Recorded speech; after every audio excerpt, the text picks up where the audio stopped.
Welcome to our podcast at the University of Illinois. My name is Olha Khometa.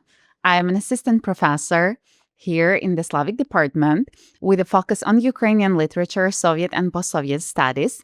And this podcast is a part of our exilic and diasporic literature course. Our guest author today is Maria Reva, a Ukrainian Canadian author, and the conversation will be about her new novel, Endling. So Maria Reva writes fiction and opera libretti. She is the author of the story collection Good Citizens Need Not Fear, as well as the novel Endling, which was already awarded the Canada Writers' Trust Fiction Prize 2025 and longlisted for the Booker Prize. In November 2022, Maria was included on the Russian Foreign Ministry's list of sanctioned Canadian citizens who were forbidden from entering Russia, something that Maria is really proud of. Absolutely. My family is too. Yes. Maria's writing has appeared in The Atlantic, The Wall Street Journal, Granta, The Best American Short Stories, and elsewhere. She won a National Magazine Award in 2019 and was a finalist for the Writers' Trust Fund 2020 Fiction Prize. Maria was born in Ukraine and grew up in Vancouver, British Columbia. She received her MFA from the Michener Center for Writers at the University of Texas. The novel Endling, released by Doubleday in June this year, 2025, was awarded the Canada Writers' Fiction Prize. The novel has already garnered international attention, received positive reviews in the Los Angeles Times, the New York Times, was featured in the Late Night Show with Seth Meyers, and it will be translated in the 19 languages. Congratulations. Thank you. What a success. Thank you. So, let's turn to the novel. In your novel, you pose a question on the ethics of writing in times of war. As the novel is set in Ukraine before and during the Russian full-scale invasion,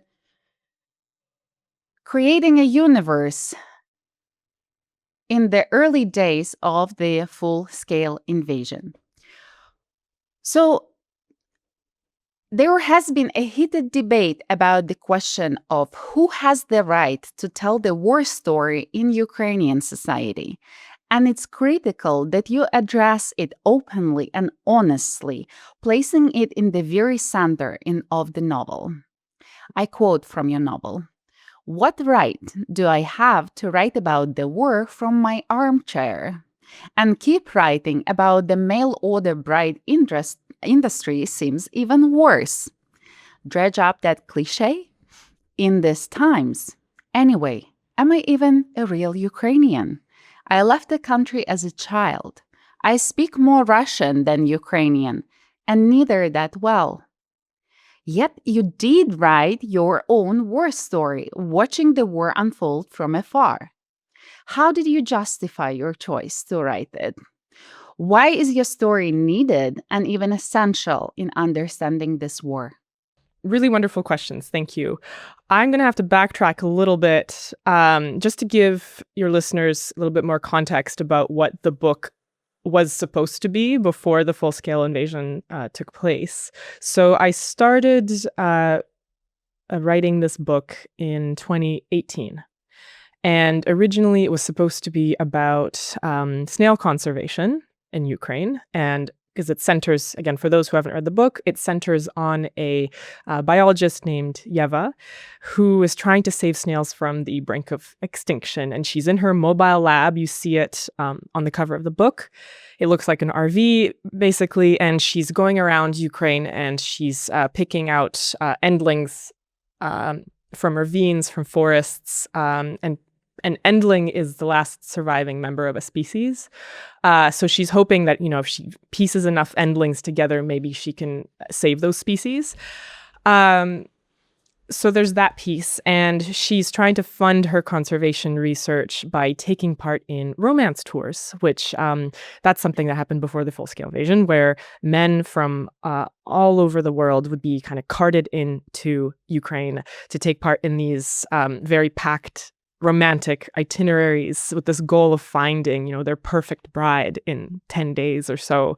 And Ukrainian women were sort of sold on, in these tours as, oh yes, they're perfect brides, they're docile, they're passive, and as if feminism hasn't made it to Ukraine yet, or modernity. So, the men who felt like they were fed up with their local dating pools can, find the women of their dreams in Ukraine. So, so the book was initially an exploration also of that, of, what is the outsourcing of romance, and all the kind of an exploration of all the cliches, also of how women, Ukrainian women, are quote unquote marketed abroad. And so that's the novel I was working on. And then the full-scale invasion hit. And I have relatives in Ukraine, and they phoned my family in Canada saying they were hearing explosions. And of course, as any member of the diaspora, you yourself, like our lives were completely derailed in that. And I did not know how I was supposed to keep writing a book about, set in Ukraine when its setting was being destroyed in real time. I did not know what my role as a writer was at that time, even the role of fiction. When there's this insane collision with reality. And so I gave up on the book for a time, and I gave up on fiction for a time. But because these questions kept obsessing me, like the passage you read about who am I, what is my role, do I have a right to write about the war as someone watching from abroad, with a clear stake in it, a clear foot in the culture, but not directly under bombardment.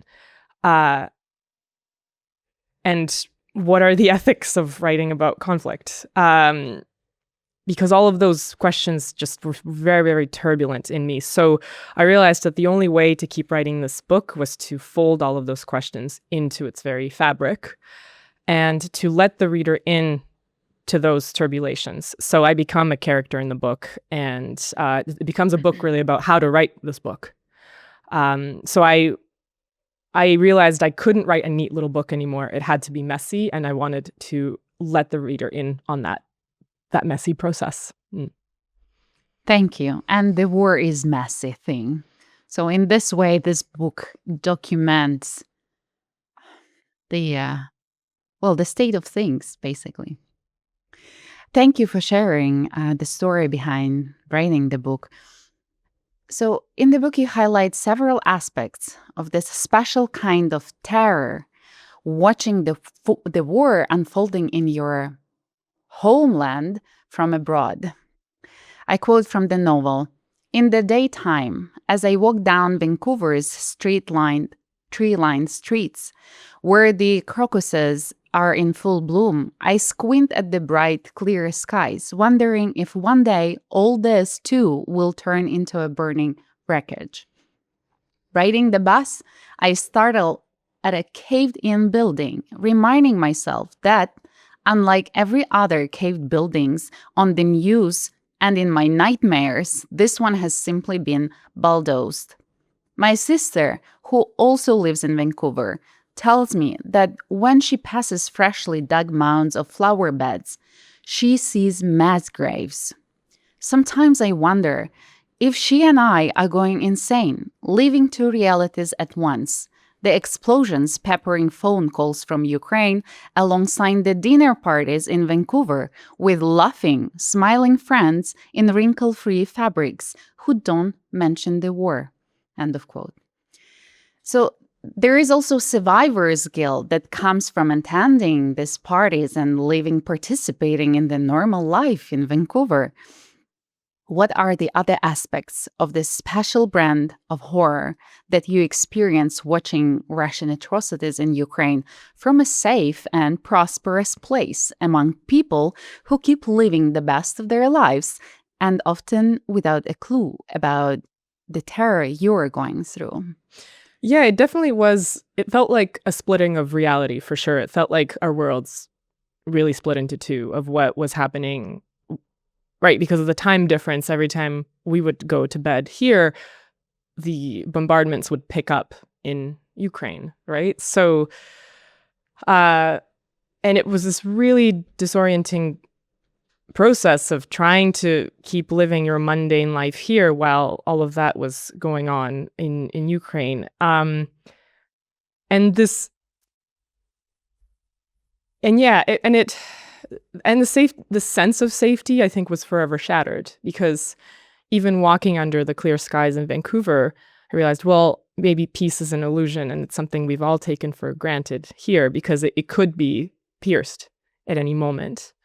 And I think that's why, when Trump had his 51st state rhetoric, it hit some communities in Canada particularly sharply. I think any communities that have had experience with war heard that rhetoric in a different way from those who have not had that experience, and that it felt like very, very real that there could be an annexation or an invasion imminently of Canada. So I would say that, yeah, this illusion of peace, it was an illusion, and I don't take any of it for granted anymore. Thank you. Yeah. So the novel, one dimension of this novel is that it's a diary of writing the book. So in this regard, it's a metafictional production. The book tells about how it was written. It documents the process, and it shows it to us. And somewhere around page 136, right in the middle of the book. And spoiler alert, everybody. Spoiler alert. You suddenly end the story middle sentence and write an acknowledgement section that usually concludes novels, listing sources and describing the book's typeface. The novel is over. That's it. Goodbye. In doing so, the plot includes a war, and it's precisely at that moment that the war breaks the narrative in a very visceral way. A Ukrainian writer, Hanna Ulyura, who reviewed your novel, notes that, I quote, it's a natural response to helplessness. You, as the author, kick down the fourth wall, blurring the boundaries between narrator, character, and reader. And this is not a postmodern game. It's a very serious gesture. Critics often draw comparisons to theater here, but in this performance, the biographical author does not claim the role of director. At most, she is the ticket taker. End of quote. It's the kind of thing that happens in the theater when someone comes on stage to announce a terrible incident backstage, a flood or a fire, for instance. That's a quote from a different source. From The Guardian, Marcel Theroux. Yeah. Thank you. Yeah. What do you think of this role of the real author as the, let's say, ticket taker, as Hanna Ulyura puts it, rather than a director of this performance, given how much agency the war has in shaping this novel? Yeah, thank you for reading that. This is very interesting for me. I think that's a good image. It's a good way to describe it, because if I took on the director role here, it would be like I'd be manipulating a narrative that actually could not be manipulated. I felt like I was the one dragged by the story in a way, because of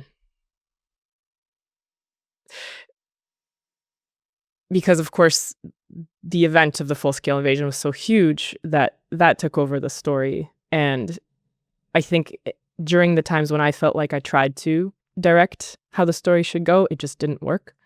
Hence why I think I let almost like the chaos and the pieces of it unfold as they had to naturally in the book. Yeah, so I think that's a great image about the ticket taker. Yes. Yeah. Thank you. So, you have already shared with us that Russia's full-scale invasion challenged your original vision of the book and put writing on pause for a while. That you restructured the novel in response to the war and documented it as the novel progresses. You resorted to metafiction.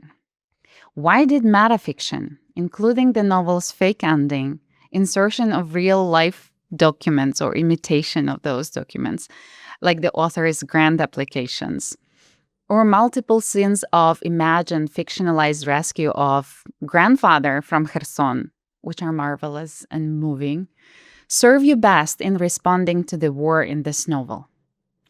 Maybe you can detail more about some of these examples of metafiction in your book and their purpose. Absolutely. So the excerpt you read, the one about, where I have all those questions in my mind about who has the right to write about the war, do I have the right to write about the war? That came from diary excerpts that I wrote, and it wasn't even meant to be part of the novel. So what happened was my sister, Anna Podgorna, and I, so she's a composer, and we wanted to travel to Ukraine together, both to see family and also to conduct research. And I didn't know exactly how that research would fit in anywhere. I needed to see what it was like to be in Ukraine before I could write anything about it again, I think. And then in preparation for that trip, and this was a year into the full-scale invasion, in preparation for that trip, I would feel this welling of terror about the idea of going there, of course. And so I started writing these journal entries, kind of to process the thoughts I was having. And I continued writing those kind of journalistic entries when I was in Ukraine. Sort of, it was like a log, maybe. It was to detail the experience of being there, all the, noting down all the details I noticed, because so many things were just so new. And again, it wasn't really meant to be integrated into the book. It was just, I think a part of it was I was using the act of writing almost as a way to distance myself from reality, because if I could turn reality into something written, it's almost like it became material. And that's kind of a bad thing to admit, but it's true. I think that I've always treated the act of writing that way. So if something bad is happening, if I kind of distance myself from it and treat it as something to morph into a story, then it's not as bad. And it's a way to control your distance from something. And so I had, the partially written fictional book, and then I had these diary entries. And I realized, I think that they're actually an integral part of the fabric of the book, because it's not just about, this book is about the experience of writing and of, how I specifically experienced the war. So it's kind of something broader than just what, fiction, nonfiction, etc. It's a whole experience woven into one thing. So I thought, I'm going to integrate these entries into the book. And same with, there's grant excerpts. So the grant that Anna and I applied to. It was almost this absurd situation of applying for this grant in Canada. And I mean, the entries are a little bit fictionalized, yes, but it is based on a real grant where we had to outline, COVID safety protocols. So how we would follow COVID safety, right? Because of course, back in the West, I mean, our main risk was still COVID, of course. And whereas that was no longer the situation in Ukraine, and people were not thinking about COVID the same way, of course. And so it really felt like this absurd sort of grant where we were asking to be funded to go into a country at war, but we had to outline how we were going to follow vaccine and masking mandates and all of that. So again, that was part of the experience. I thought this is part of the narrative of the book, so it needs to go in there as well. Yeah, really I wanted to give a lot of space to the reader to make the story also themselves out of all of this. Yeah. Yes, I think that exact episode where you contrast the grant requirement to follow the COVID precautions contrasted with the occupation of Zaporizhian nuclear power plant is exactly that moment where the realities split. Mm. Right, because there was a very real danger that the nuclear power plant was going to be hit in Zaporizhia. So that would be a huge catastrophe, of course. That's But here risks. The COVID was a concern. Yeah. So different risk profiles. And I mean, I don't mean to diminish the gravity of the pandemic. And of course, so many people died and so many families were affected by that. It's just that, that specific experience of applying for that grant was almost unreal to me. Yeah. So you went on that trip. How that trip shaped your novel? What have you changed after this trip? I think I was surprised by... So when you look at a country at war through the news, right, everything is 100% on fire, right? And because it's the immense tragedies that are kind of distilled into news stories, right? And that makes sense that it would be that way. But actually going there and spending time there, I mean, it was astounding to me just how much life also continued, and that people were those who stayed really were trying to also live their lives, and there were still theater. We were talking about this the other day, right? That the theater is going strong in the cities in Ukraine, and people are still going to the theater. We went to the opera. I mean, there are announcements, before as you sit down in your seat for the opera, there's an announcement saying if there's an air raid siren, here's the protocol. So of course, you can't escape this reality, but people are still looking for ways to feed their souls. And it's not like people are not sitting in their apartments crying 24/7, as one might imagine. And I mean, our friends as well, our family friends, they would also use so much humor even as they were sheltering in place. So I think, I think I got a sense of that strange combination of life disrupted and life continued when I went to visit. Yeah. So that was the main takeaway from this trip. I would say so. Yeah. And how did you insert it in the book? I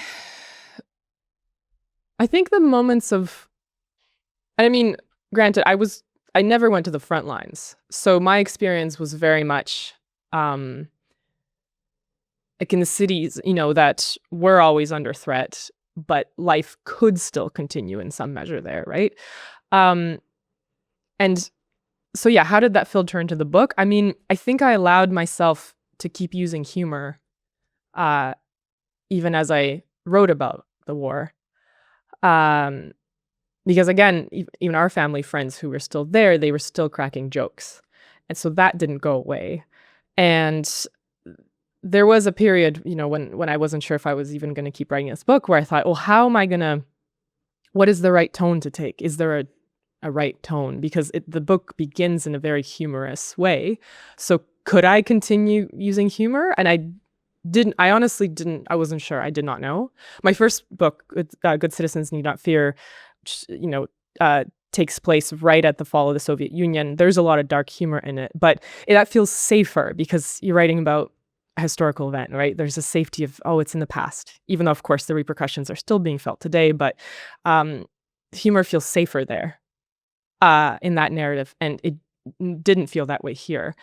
But I think what changed my mind was that I had this experience with a media outlet in America, and this is also in the book, but I was commissioned to write a piece about the experience of watching the war from abroad as a member of the diaspora, etc. And I wanted to write about dark humor and the wartime humor that was happening, and that it hadn't gone away. So I wanted to write about that, and I wrote the piece. And the editor essentially said, "It's too soon. You can't write about humor, wartime humor, and it might offend the readers. So it kind of lacks gravitas." Even though I also was writing about my family in hiding, essentially, or fleeing. So, I mean, I was very polite with the editor, and the piece didn't end up getting published, but in the end, I was resentful, to be honest. I thought, wow, so we are allowed kind of one type of narrative then, huh? What is the kind of story that they want us to write is pure trauma, like pure sad, pure tragedy. And if you're trying to do something a little bit different, it suddenly becomes either offensive or, So I wanted to write from the angle that felt more authentic. So then after that experience, I thought, no, I am going to use humor. Let's try it. You certainly did. And actually, this specific instance I was going to bring up here for the question. So let me just follow up on this. So what is more to the significance of this specific excerpt and its place in the book? Because the place is critical. That's the very beginning of the metafictional part of it. And the appearance of this fictionalized author, which is autobiographically motivated, as we already know. Right. So, and I do want to also say that correspondence between myself and the editor, a lot of it is, so my responses are kind of fictionalized. A lot of that is fictionalized in that it's the things I wish I had said.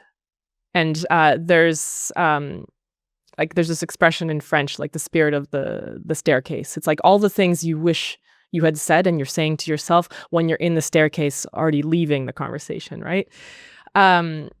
So that's kind of what a lot of the material of that correspondence is. In terms of its placement in the book, it's when I was definitely anxious myself about, is it too soon to use humor? So it makes sense that it's right kind of at the rupture of the book. And it's a key. I mean, it gives the reader the key about your main approach through humor, but also your awareness of the problems that your choice entails. Absolutely. I think humor can also be a very helpful way to take a reader through a story. And that's something I was thinking about with my first book, where there's a lot of dark material also in the first book, but humor is kind of this almost velvet glove around the reader, and it welcomes them into the story. And it tells them that, okay, we're going to get into some difficult territory here, but you will be able to take a breath every so often. And laughter is like taking a breath, right? And I think that's something that, my family and I experienced as well. It's like we would be looking at really awful war coverage on our phones, and then somebody would send us a really funny meme about the war, and we would just burst into laughter. So it's like taking a breath. Yeah. I can attest to the fact that we managed through the first months of the war with those memes. Yeah. Yeah. That's so you experienced that. Of course, yes, you yes. you So too, I yeah. think this laughter means disempowering the enemy. Absolutely. Back to the novel. So it's a very interesting account of the war and the story about the war in Ukraine. Even though this novel deals with the beginning of Russia's full-scale invasion, it is not really about the war. Its main traumatic event, the grandfather refuses to evacuate from Kherson. Yeah. Everything else, Yeva's contemplating suicide while the war in the East has been going on for a few years now. The sisters kidnapping the bachelors. They're traversing Ukraine in the first day of the war from west to east in a couple hours without much of the issue of getting through blog posts or having no issues with getting gas on their route. Well, in fact, we know that it took people many hours to get a few gallons of gas to continue their escape. So this all is a farce in a novel. Yes. So, moreover, although the novel is set in Ukraine, it is little about Ukraine. Instead, it's a smart critique of Western society and their attitudes to Ukraine. And the war Ukraine endures. And in a way, it's a truly Gogolesque tale in this regard. So let's start with the novel protagonist. Again, very farcical. Yeva, a Ukrainian malacologist. That's right, snail expert. Who travels across Ukraine in her mobile lab, collecting and taking care of rare snails that face extinction and helps them breed. In fact, Yeva embodies Western sensibility and experience. I think of all her grant writing to equip her lab. When I first read your novel, I felt resentment toward your protagonist, because for readers who know the Ukrainian context, Yeva is an implausible character. It's almost impossible to imagine such a woman born, raised, and operating on Ukrainian soil. Her emotional arc does not reflect the Ukrainian people's logic, especially after Russia invaded Ukraine's east in 2014.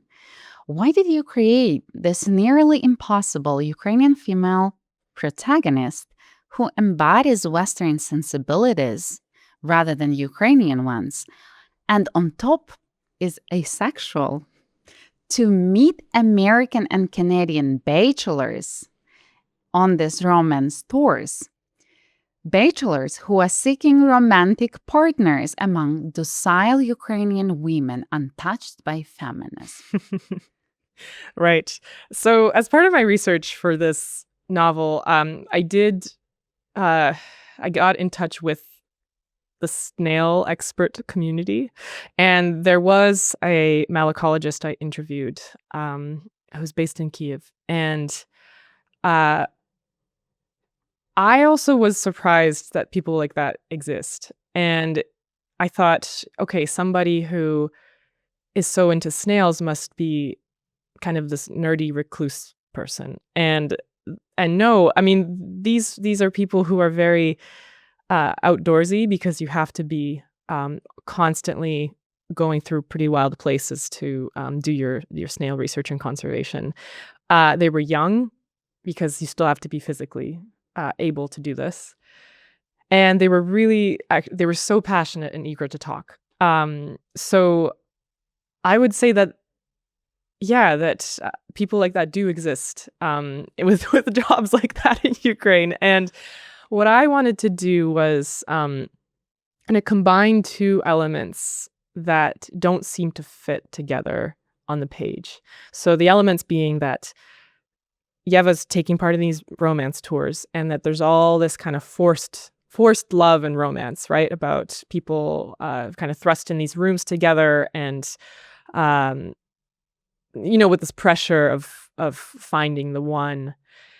And then there's also Yeva working in her lab, trying to get snails to breed. So it's kind of a forced romance as well, right? And I thought, okay, so there's that piece.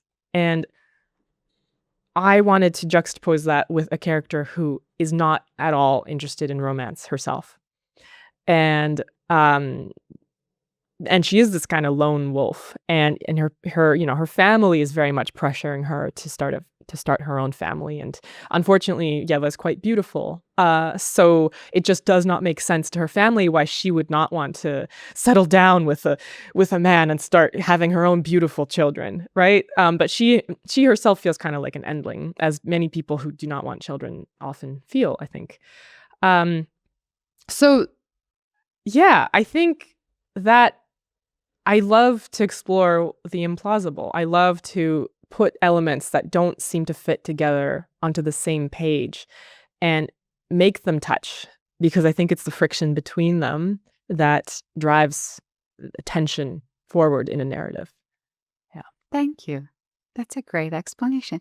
Would you like to read that passage where we got to know Yeva a little bit more? Absolutely.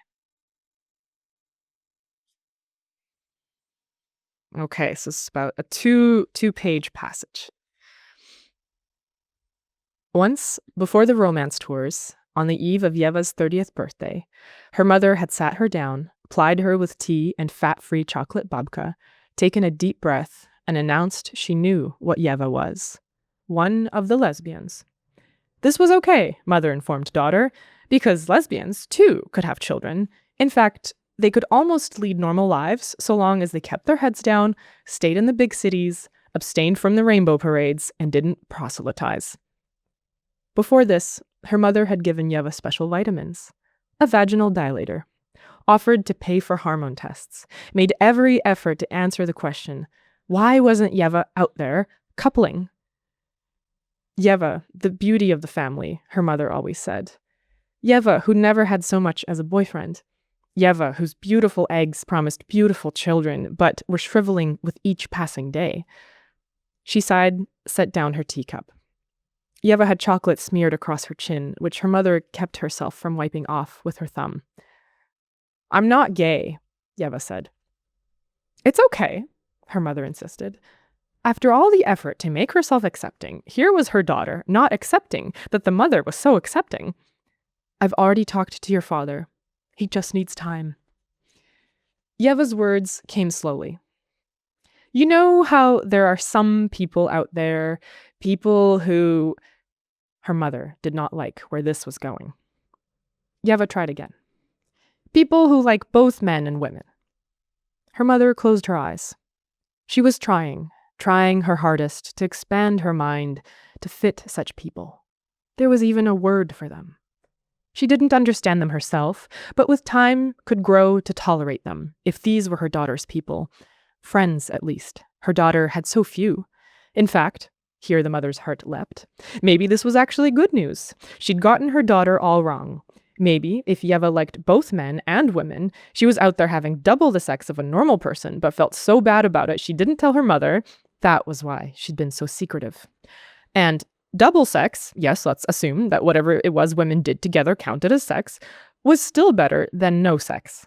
Even this, she could grow to accept. I'm the opposite, Yeva said. I like neither. Her mother's eyes snapped open. Neither what? Men nor women. Her mother threw her head back and laughed, but Yeva kept a straight face. That's impossible, her mother assured her. Yeva said nothing. Yeva, you just haven't found the right one. Oh, I have, Yeva said. A strange smile spread across her face. I've found the right none. She broke into a hollow laugh. Was it all one big joke? Yeva's years ticking by? The grandparents, uncles, aunts, cousins pestering her, the mother, with questions? If only Yeva had been born ugly, no one asked cousin Lida why she was still single. No, her daughter had to look like this. It wasn't natural, someone like Yeva, all alone. Whatever was wrong with her daughter, whatever she wasn't saying, it was even worse than her mother had thought. Thank you. So that's Yeva. It's at the beginning of the book. That's how we get to know her. My students love that part of her personality, and I actually have them. There are questions for you here. The two questions: what informed your choice of adding this detail to your protagonist?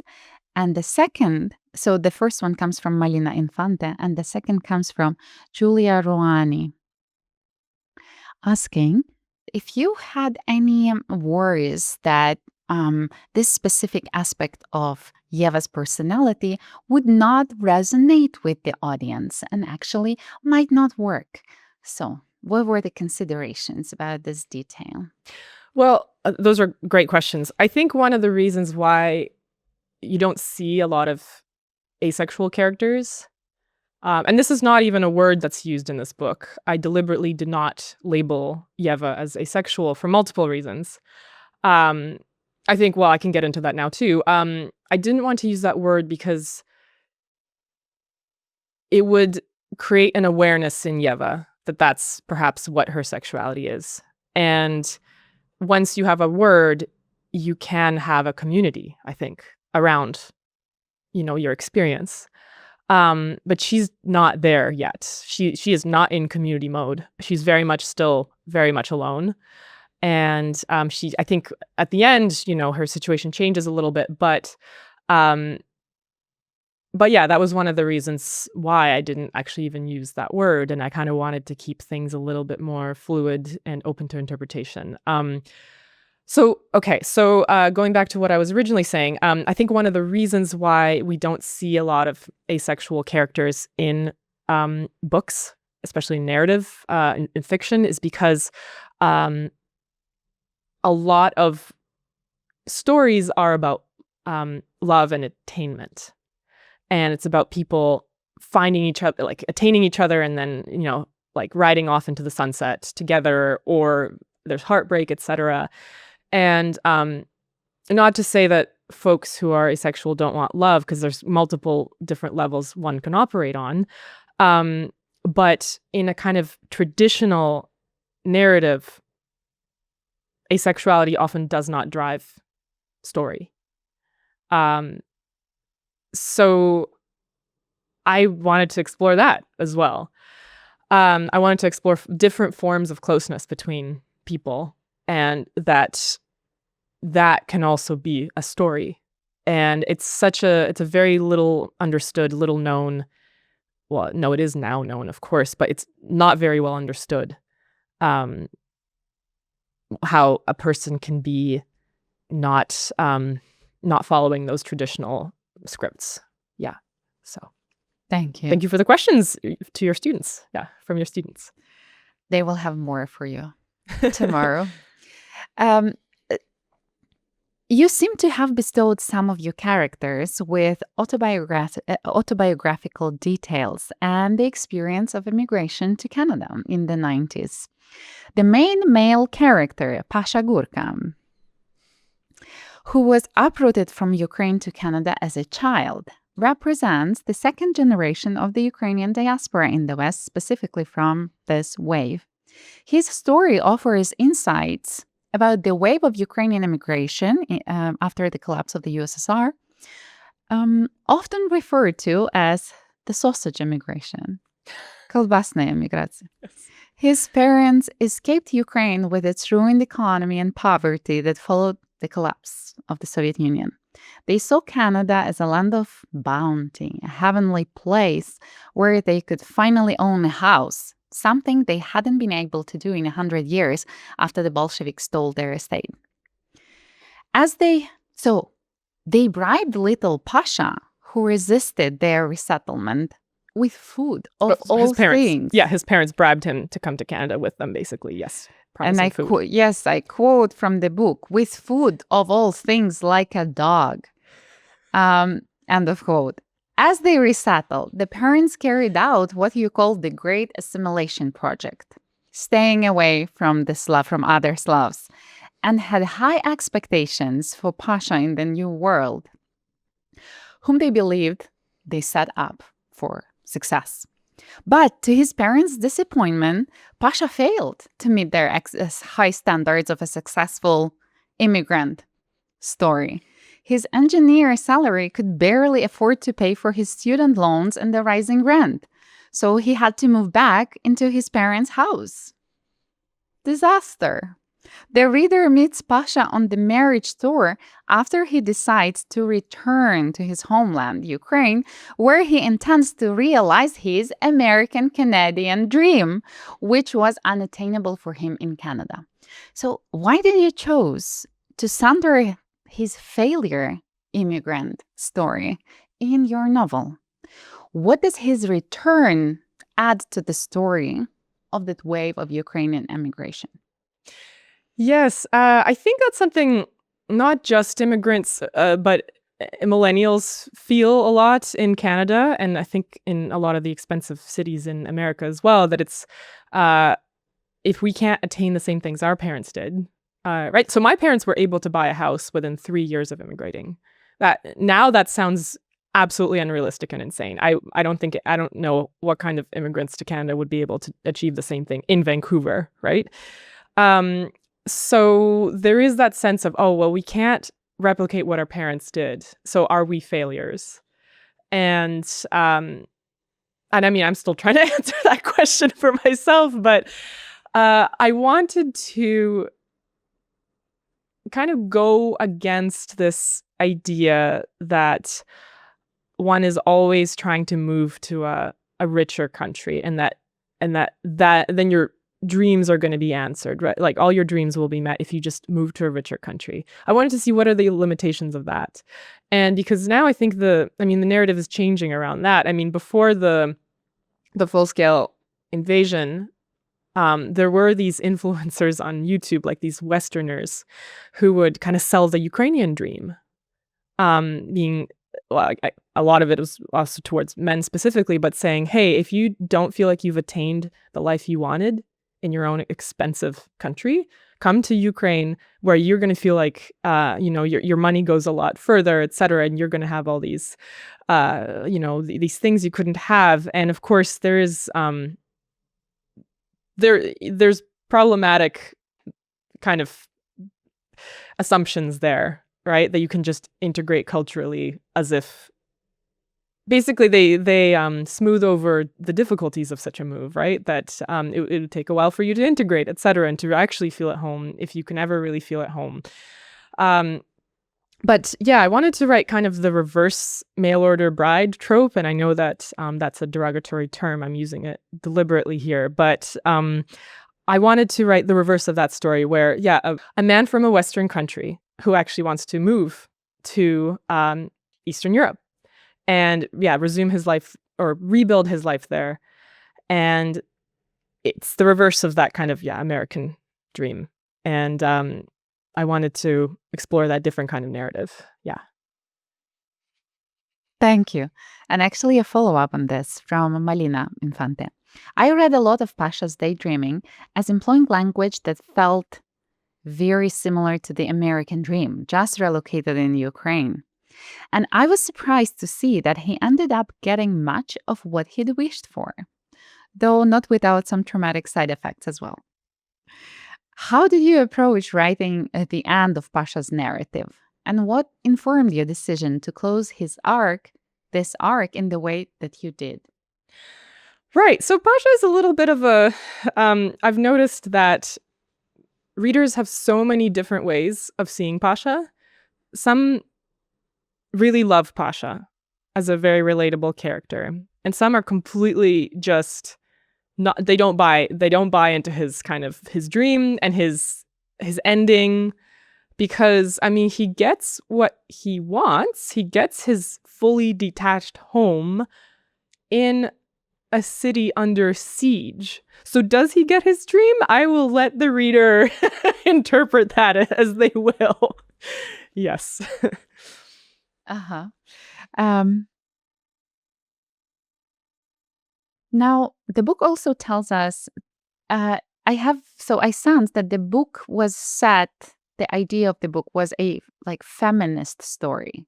The women have power in this novel. It's the women who kidnap the bachelors. It's the women who perform this reverse trope, turning the perpetrators, the bachelors, into those being a victim here. There are 3 women involved in this feminist story. Yeva meets 2 other Roman store workers, gorgeous Nastya and her brainy sister Sol, the daughters of a famous Iolanta Cherna. Well, the Western critics see here a Pussy Riot style feminist, but we know about the famine, Yep. and that this character was written about the Ukrainian feminist protester that started the movement in the famine institution, the movement in the West too. So maybe you can comment here a little bit. What was the inspiration for this part of the story and the creation of these 2 sisters who are so opposite? Yeah, so in this book, the activist troupe, I mean, it's a fictional one in the book, but partly it was inspired by Femin, and because they were the famously topless protesters. They used their bodies to convey a message, and for so there is that clearly feminist element in the book because it's a feminist activist troupe, yes. But I don't think I actually set out to write a feminist story, to be honest, because I don't set out to write from a particular message, or I don't want to feed a message to the reader that, feminism good, patriarchy bad, because I would like the reader to form their own conclusions, whatever that may be. But what I did want to do, and this was deliberate, I did not want to write the typical kind of quote unquote mail order bride narrative, which the typical one is like the cliche is that here's this poor Slavic girl who has nothing going for her in her poor little country, who's going to be saved by a Western man, and then her dreams will all be realized in the rich Western world. And that's kind of the story that is sold to like both sides of the romance tours, both the men and the women. So I did not want. I wanted to create the opposite of that, basically. Yeah. Thank you. Now, who's your favorite character in the book? Oh gosh, that's a hard question. Oh man. I mean, this is totally going to be a cop-out answer, and that's not going to satisfy anybody, but I like parts of all of them. And I also dislike parts of all of them. And even the characters that are kind of outwardly more villainous, I feel a lot of empathy for them. And I know that if I love a character too much, and almost if I hate a character too much, I know that I'm not doing a good job with them, because they become like caricatures, right? Like lovable, hateable, right? I need every character to be both at the same time. So even if I really love a character, I need to also, be, I need to also see all their flaws, because that's what humans are. They have combinations of both really beautiful parts and very flawed parts. And all the characters are, I think, also beautiful and flawed. Yeah. I think ambiguity goes a long way. Yes. Thank you. Now, what image of Ukraine are you trying to build in your novel? Gosh. So I think that's a question I deliberately tried to hide or avoid, like hide from in a way, because that question, I did think about it, but it was such a huge, lofty question for me. Like, how do I portray Ukraine as a country, society, as a culture, that it became it's too huge of a question to answer. and then it would be overwhelming. So I really tried to focus on, my own experience, like center my own experience of kind of having one foot in each culture, like having pieces of my soul in Ukraine and specific parts of it, and then pieces of my soul in Canada, even pieces of my soul in the US as well, where I have lived as well. So just being true to the pieces I knew, and I know that any other writer would have different pieces of knowledge and different experience. So, yeah. Thank you. This would be the last question for today. I understand that your novel is written for Western audiences. But how do you think Ukrainians who are living through the horrors of war right now might respond to your book? What do you think they will appreciate, and what in your book might challenge them? Yeah, I thought about that as well. Let me think on that. To be honest, I really don't know. I don't know how. So it will be translated into Ukrainian. Vivat bought the rights there. For those who don't know, they're a publishing house in Kharkiv. And I think it remains to be seen how it will be received. Because, I really have no control or the ability to predict, unfortunately, how that'll go. Yeah. But I'm sure your presentation at the Knyžkový Arsenal in Kyiv will be a well-attended event and with a heated debate. We'll see if we can make that happen. Yeah. The very last question for today. So for me, your book has 3 dimensions. First of all, it's an honest, personal story of watching the war from abroad. The diaspora experience of the Russia's invasion of Ukraine, of people who have lag in both cultures.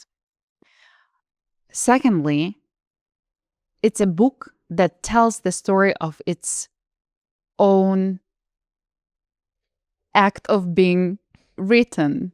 It's the book that tells the story of how it was written. It performs this story to us. Third, it's a smart critique of Western society, highlighting many flaws of their response to the war, of their treatment of Ukraine, of Ukrainian women, unmasking this cliche, reverting it, making fun of it. What is this novel to you? What is this novel to me? Gosh. It's a novel that taught me how to write through a specific crisis. Will I know how to write through another one? I don't know.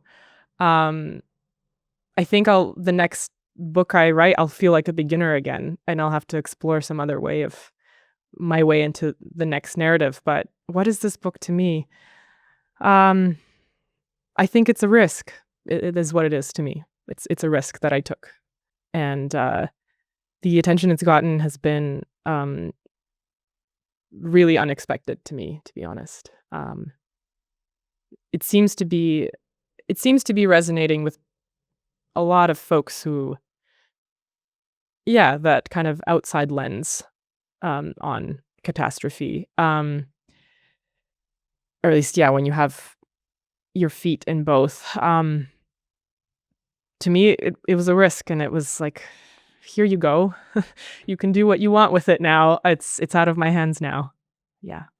Thank you so much. It's been a wonderful conversation with many insightful answers.